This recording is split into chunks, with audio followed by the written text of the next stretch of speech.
Hello everyone, welcome back to my YouTube channel. আজি আপোনালোকক গংগা নদী কোৱাৰ আগত দুটা নদী লগ লাগিছে যেহেতু গতিকে সেই দুখন নদীৰ বিষয়ে ক'ম আৰু বহুত সৰু হয় কিন্তু কনফিউজিং আৰু তাতে পাঁচটা প্ৰয়াগো আছে যেহেতু গতিকে সেই পাঁচটা প্ৰয়াগৰ পৰা যথেষ্ট প্ৰশ্ন আহি থাকে আৰু কনফিউজিং হয় মানে দুখন নদী লগ লাগি এটা প্ৰয়াগৰ সৃষ্টি হয় গতিকে প্ৰশ্ন এটা আহিব যে কোন দুখন নদী লগ লাগি লাইক বিষ্ণু প্ৰয়াগ সৃষ্টি হৈছে এনেকৈ আহিব অপশ্যন দিব গতিকে কনফিউজিং হয় কেতিয়াবা মানে নদী দুখন কোন দুখন আছিলে তেনেকুৱা যেন লাগে গতিকে সেইখিনি আজি ইয়াত ক'ম আৰু গংগা নদীক কোৱাৰ আগত দুখন নদী লগ লাগিছে সেইখন হৈছে ভাগীৰথী এখন এনেকৈ আহিছে এখন হৈছে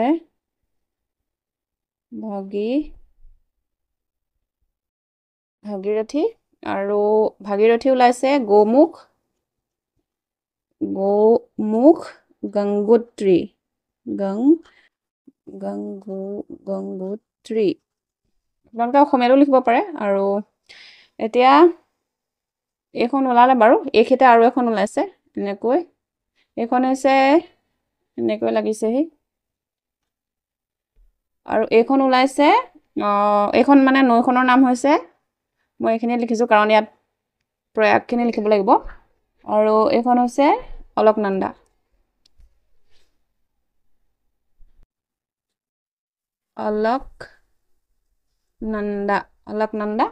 আৰু অলকনন্দা ওলাইছে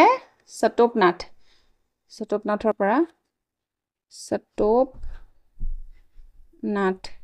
চটোপনাথ আৰু এতিয়া এই অলকনন্দা ওলোৱাৰ পাছত এইখিতে পাঁচটা পিণ্ডাৰৰ সৃষ্টি হৈছে এনেকৈ এখন লগ লাগিছে এনেকৈ এখন লগ লাগিছে এনেকৈ এখন 2 3 আৰু ইয়াৰ পৰা এখন আছে এখন 4 মানে এইখিতে জয়েন হৈছে যেহেতু দুখন নদী গতিকে এইকেইটাক প্ৰয়াগ বুলি কয় আৰু এই পঞ্চপ্ৰয়াগ আপোনালোকে নাম শুনি আছে যেহেতু শুনিছে চাগে আৰু এইখিতে এখন নৈ এতিয়া এই নৈখনৰ নাম জনাটো অতিকৈ জৰুৰী আৰু যিকেইটা প্ৰয়াগ সৃষ্টি হৈছে সেই প্ৰয়াগকেইটাৰ নামো মানে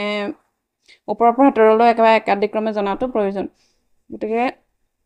এইটো যিটো প্ৰথম নৈ হৈছে এই প্ৰথম নৈটোৰ নাম হৈছে ধৌলি গংগা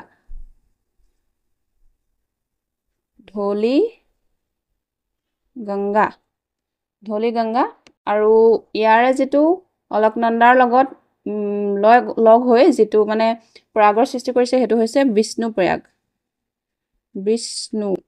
প্ৰয়াগ মই প্ৰয়াগটো নালিখা আৰু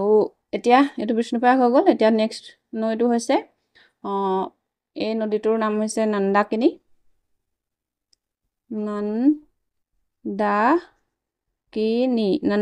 আৰু নন্দাকিনীটো মনত ৰাখিবলৈ অকণমান সুবিধা মানে অকণমান ভাল আৰু এইটো অলকনন্দাৰ লগত নন্দাকিনী লগ লাগি নন্দপ্ৰয়াগ নন্দাকিনীৰ পৰা নন্দপ্ৰয়াগ আৰু এইটো হৈছে পিণ্ডাৰ নদী আৰু পিণ্ডাৰ নদী অলকনন্দা নদীৰ লগত জইন হৈ যিটো প্ৰয়াগৰ সৃষ্টি কৰিছে সেই প্ৰয়াগটোৰ নাম হৈছে কৰ্ণপ্ৰয়াগ আৰু এতিয়া এইখিনিত এটা আছে এইটো নৈ বেলেগৰ পৰা আহিছে এইটো চাইডৰ পৰা মানে বাওঁ চাইডৰ পৰা এইখিনি গোটেইখিনি সোঁ চাইড এই তিনিখন আৰু এইটো হৈছে মন্দাকিনী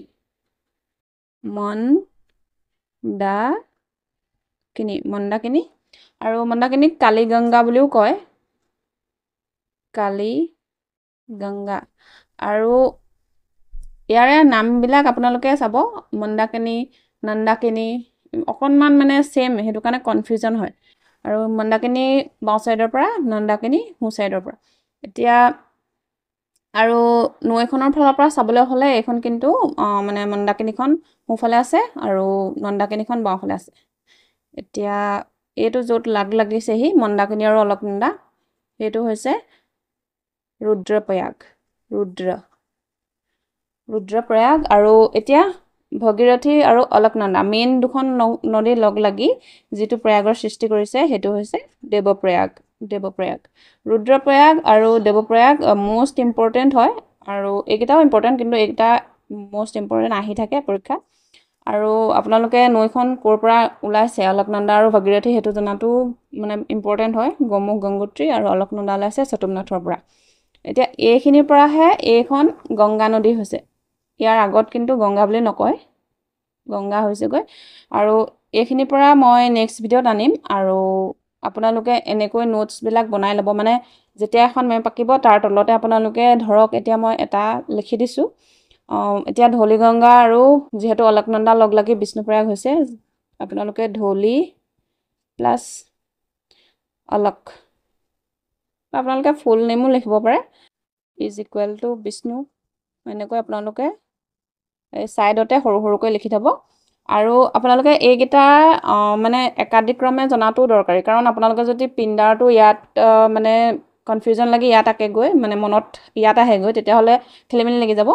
আৰু সেইবাবে আপোনালোকে ইয়াৰ আগৰ আখৰটো লৈ ল'ব,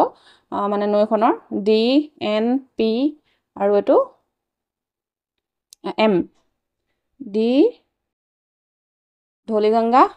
N for Nandakini, P for Pindar, M for